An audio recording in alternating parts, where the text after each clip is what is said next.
Hello kids, it's me, Dr. McAvoy, reversible top, no time to shop, with a little bit of Star Wars.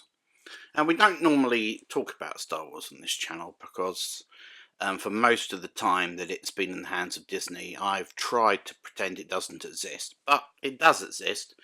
They put stuff out into the world, and something noteworthy has just happened in Star Wars fandom, namely the end of Andor, the only good thing that Disney have made since they acquired the license to make Star Wars, and its impact on the Star Wars products that directly follow it, namely Star Wars Rogue One, A Star Wars Story, brackets 2016, and of course, the big one, Star Wars Episode IV, A New Hope, brackets 1977, close brackets.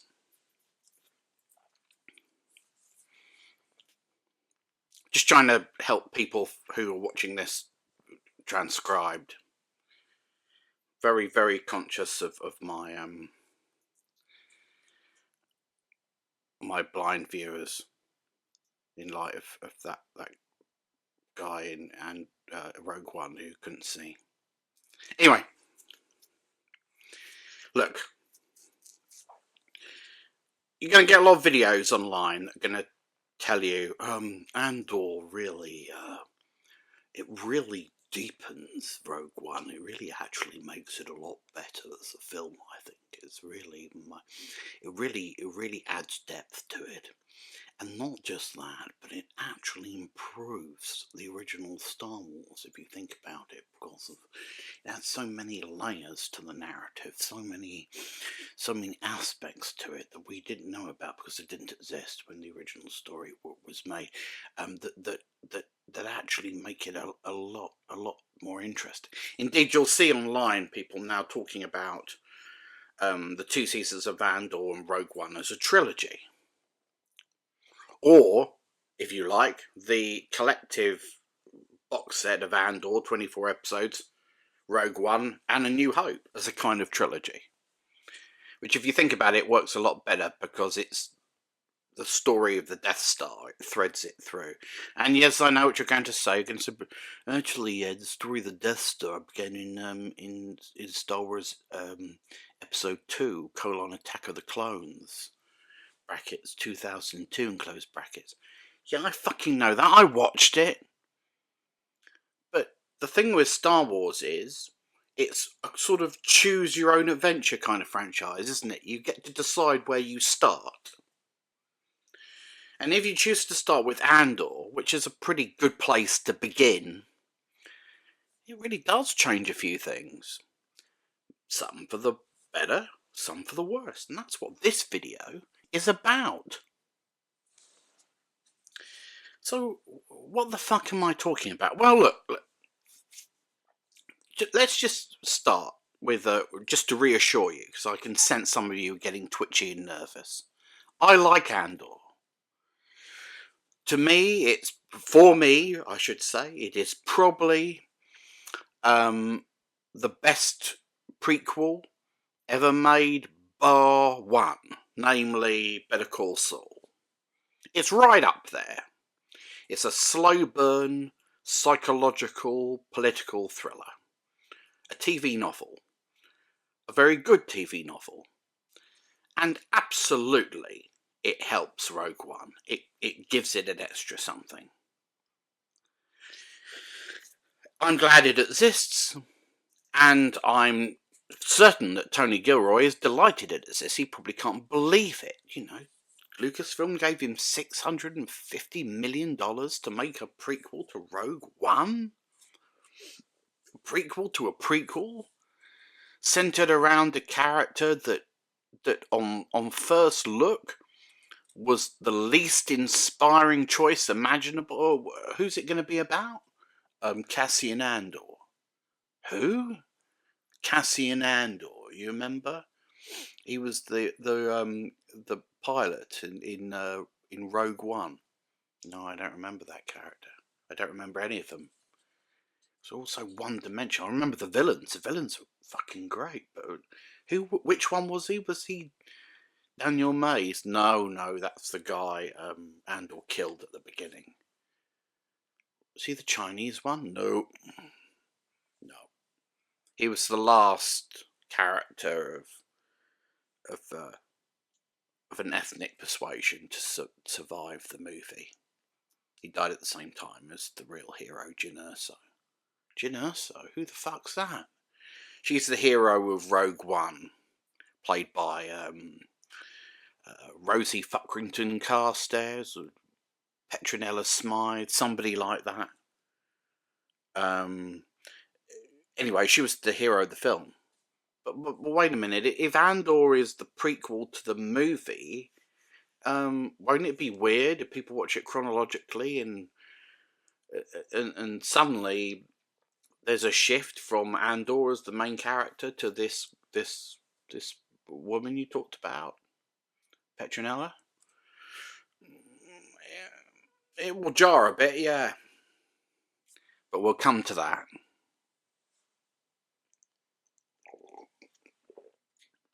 It is an inbuilt problem, though, isn't it? That didn't exist in the transition from Better Call Saul to Breaking Bad.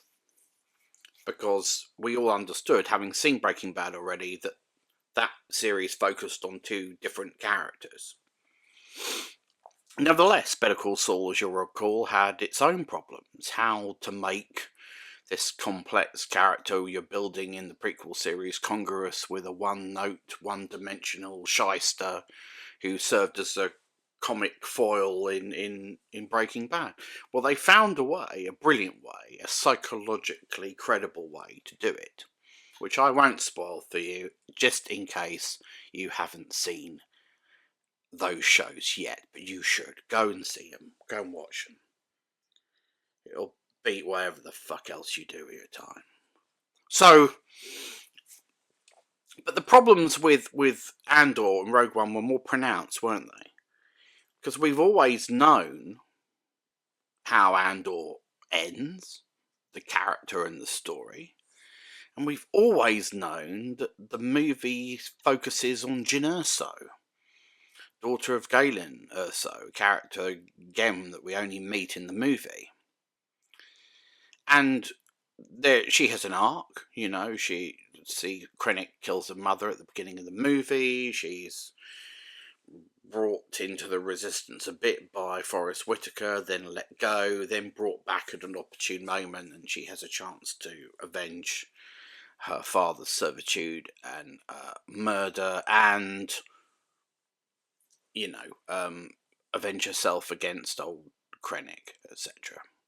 So she gets a bit of an arc. But the problem now is that there are 24 episodes of Andor before that movie in which she doesn't feature at all. Not even in name. Galen Erso's mentioned, I think, in episode 12 of the second season of Andor, the final episode, but not much before that.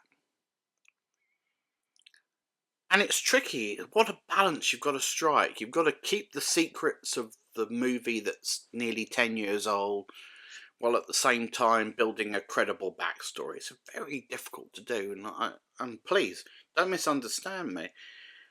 Tony Gilroy did a terrific job.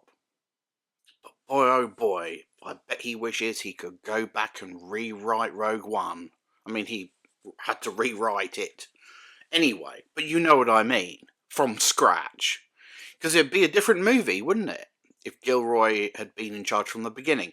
And don't write into me and say he wouldn't have been involved from the beginning because he had no interest in Star Wars and it was John Knoll's idea. I know all of that shit. I know. You think I'm just passive on the side? I do my reading. I know this stuff. I know what you know. Don't write to me. Look, that's beside the point. He wanted to expand the backstory of the rebellion, but God, to be lumbered with Jyn Erso in Rogue One, this sort of boorish, one-dimensional character who is essentially the be-all and end-all, and ultimately proves to be the key to everything. Even her childhood affectionate nickname turns out to be the file that they need in the Imperial archive. Stardust, that's me! She gets all the fucking credit at the end of the movie, Admiral Fishface on the thing. So, she did it! She did it? Have you seen Andor season 1 and 2? She did it? She was there. But yeah, it's a team effort, etc., etc. But this is the problem. Rogue One is a different movie once you've seen Andor. But there's the inevitable, relatively speaking, flattening out of certain characters. Even the ones you know. Mon Mothma seems extremely one-dimensional in the movie. All the heroes are one-dimensional in the movie. Which is why their deaths have very, very little significance, because you've barely got to know them. The first act of Rogue One is very, very fussy. You know, there's a lot of matter-of-fact intros. You don't really get to spend any proper time with the characters before that you're thrust into the action, into this very busy plot, which has to be busy, because it's got a fuck of a lot of ground to cover to get to where it needs to get to ahead of Star Wars Episode IV, A New Hope, brackets 1977. Close brackets. There's a lot of ground to cover. Does Andor improve the first act of Rogue One? Yes, because we can relax a bit. We know who Andor is. Although he's a little bit more, you know, familiar in terms of his relationship with the rebellion in the movie than he is in the TV series. Here's our intelligence agent, Cassian Andor. I've been with the Resistance since I was 6. Not quite, Cassian. Not really. Watch your own show. You've been in and out, and you were never really, you know, a collective force, were you? You were a lone wolf that gets roped into little acts of rebellion. I think, anyway. So the first act of Rogue One is improved, because we know Cassian, and we know the droid. But as the movie progresses, and though Andor is right there, it's not as bad as I remembered it. Right, on rewatching, Andor is right up there until the very end with Jyn. But he's not at the forefront of the narrative. She even steals his line at one point, you know, rebellions are about hope, which is a second-hand repeat of a line that Andor appropriated from the guy on Ghorman. It has special meaning for him because it's tied to that act. It's tied to that act of genocide, that massacre. For Urso, it's just a platitude that she fucking heard Andor say in the Jeddah town square. It's not quite the same, is it? And this is the problem. You watch that movie, and all the time you're watching Jyn Erso say things which you think Andor should be saying. Why isn't she giving the inspirational speech to the rebellion? Why isn't Andor leading from the front with sort of her trailing along? Why isn't it sort of a Luke Leia dynamic? You know, Andor's the central character. Erso's the person he's got to rescue and then use in order to defeat the alliance, the Empire, rather. Wouldn't that make more sense in the context of Andor?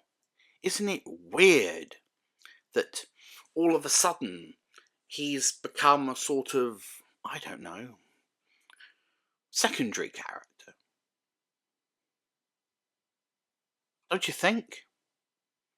And in the real world, we know why this is, of course. We understand why. But in the context of the universe, in the context of the story, watched chronologically, as it's surely intended to be from now on, it will always jar, won't it? Doesn't quite connect. There's an incongruity there, don't you think? So yes, Rogue One's a better movie, but you couldn't help but think, watching it, they waited a bit late to bring in this Jyn Erso stuff. You know, really, I mean, we're supposed to care about all of this now? It feels like too little too late, doesn't it? And that's not even the most annoying thing about the leap from Andor to Rogue One. What about Jimmy Schmitz? $650 million Andor cost, and they couldn't deep fake him for the second season. Come on, what the fuck's going on? So, look. I said at the beginning, Star Wars is a franchise that's about where you start. Where do you begin? If you begin with Andor, which again is a good place to begin because you don't have to go through all the nonsense and shit of the prequels, then it's weird that the story progresses the way it does now. You know, if you've never seen Star Wars before, imagine it. I know it's almost impossible, but imagine you've never seen Star Wars and you're watching this story for the first time. As it progresses, given the emphasis on this character, how much time we spend with him, and how deeply involved he is, he's an intrinsic part of the Rebel Alliance, and key moments in the rebellion that get it to the point where they're in a position to destroy the Death Star. If you don't know how the story ends, you could easily be fooled into thinking that it's Andor, the pilot, who's going to be the one to strike a decisive blow against the Death Star and destroy it. Of course, it's got to be him, right? He's the guy that, you know, witnessed the Ghorman massacre. He's the guy who just missed out on the chance to pop Dedra. He's the guy who, you know, saved Mon Mothma from the Imperial Senate. He's the guy that got the information about the Death Star out of Coruscant that weirdly nobody fucking believed afterwards, despite all of the evidence that supports it as a possibility. He did all of that, and he's in a position, if he destroys the Death Star, to avenge Ghorman and everything that happened on Ferrix and everything that's happened, all the people he's lost, etc. And there's even a nice little bow at the end tied on, because he can return once he's successful and he's fired that torpedo. Gets to go home to his wife and newborn child. What a wonderful ending to a great story of organised rebellion against a fascist state. But no, that's not how it ends, is it, kids? Not Star Wars. No. Mystifyingly, he dies before he can complete his mission, having played second fiddle to a boring one-dimensional character that's only introduced at the 11th hour. Then the whole thing wildly shifts in tone and perspective to a new character. Now remember, we're assuming here you haven't watched the prequels because you're all clever and you don't want to prejudice your viewing of the adult material by watching absolute garbage first. So you've started with Andor. Now Andor's not in it anymore. You've lost pretty much most of the rebel characters. Well, who fills in? Oh, look, it's Luke. Luke? And suddenly it's a story about bloodlines and exceptionalism and special people and chosen ones and prophecies and legacies and, you know, some little shit turning up at the 11th hour and saving the day, having done absolutely fuck all to get the rebellion to the point where it could have such a significant victory. You happy with that? Star Wars Episode 4, A New Hope, brackets 1977, reads differently now, right? A million people online are going to tell you it's a better movie. Some bits are better. The speeches about the Imperial Senate are better, deeper, because we know more about the background. We know what they're talking about. Everything relating to the Empire is improved. But it's the heroism that's diminished. Because it goes from being about real, true heroics to something like blind faith and superstition. Superstitious hocus pocus, kid, that sort of stuff. The Force, you'll notice in Andor, does not play a huge part in getting everybody where they need to be, in moving the chess pieces. Yeah, there's a Force seer in the Rebel Alliance, and everyone believes in the Force, blah, blah, blah, on the quiet. But it's not the fucking Force that got them there, was it? Not in Tony Gilroy's reimagining of the story. It's things like good old-fashioned espionage, sacrifice, luck, Machiavellian politics. That's what got them there, isn't it? Not the Force. When you get to the movie, it's about spiritualism conquering totalitarianism. Suddenly, and spiritualism in Star Wars is always tethered to freedom. The two go hand in hand, right? The idea that, you know, if you don't believe in anything, if you don't believe in something greater than yourself, then you are basically a fascist. Although one could argue the Empire do believe in something greater than themselves. They believe in order. But it's significant, perhaps, that the Empire always fails because of personal ambition. They tend to trip themselves up with that, because they're not acting in their collective interest, but for individual preferential treatment, and so on and so on.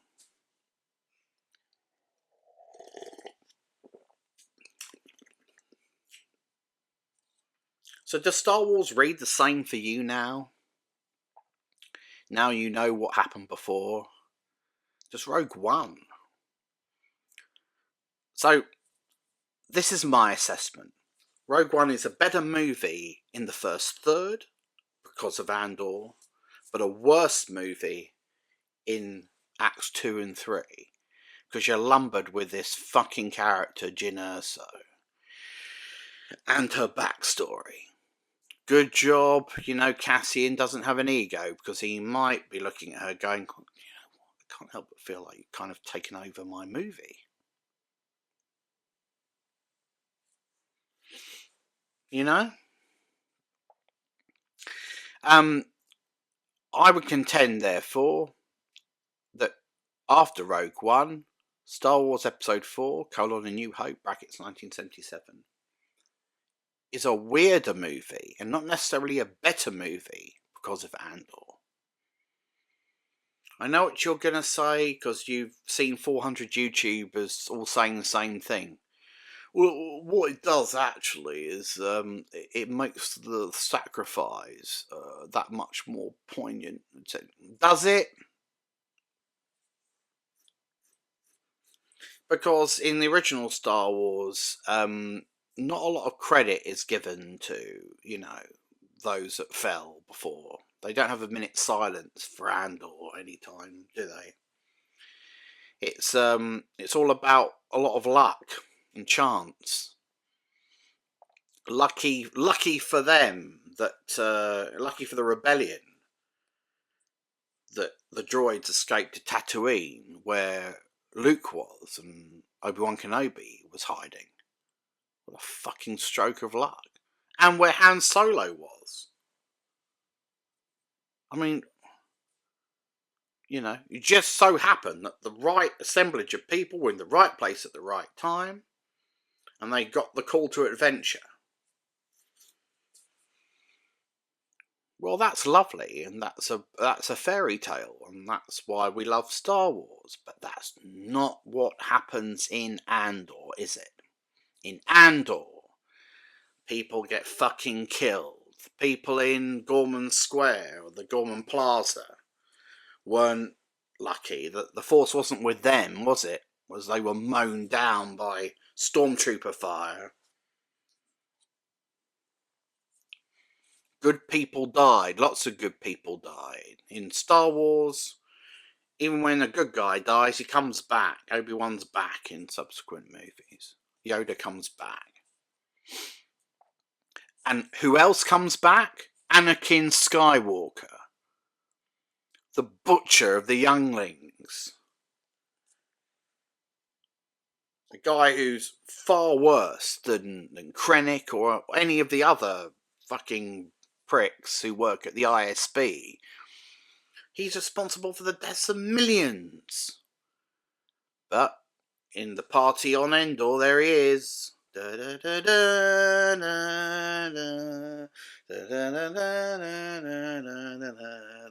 Fuck you! You're a mass murderer. You don't get to come back. Problematic now, isn't it? Even more so. But because he had a connection to the Force, Anakin could return.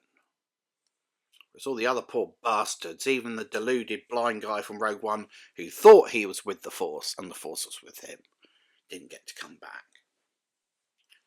What a cruel universe. What a cruel, oddly selective universe George Lucas created. And here endeth the lecture. Weird things happen when you bolt considered, thoughtful adult material onto childhood fantasy. They don't quite align, do they? And in some respects, that's a metaphor for life itself, isn't it? Gosh, that was quite profound. Yeah. Yeah. Anyway, may the Schwartz be with you.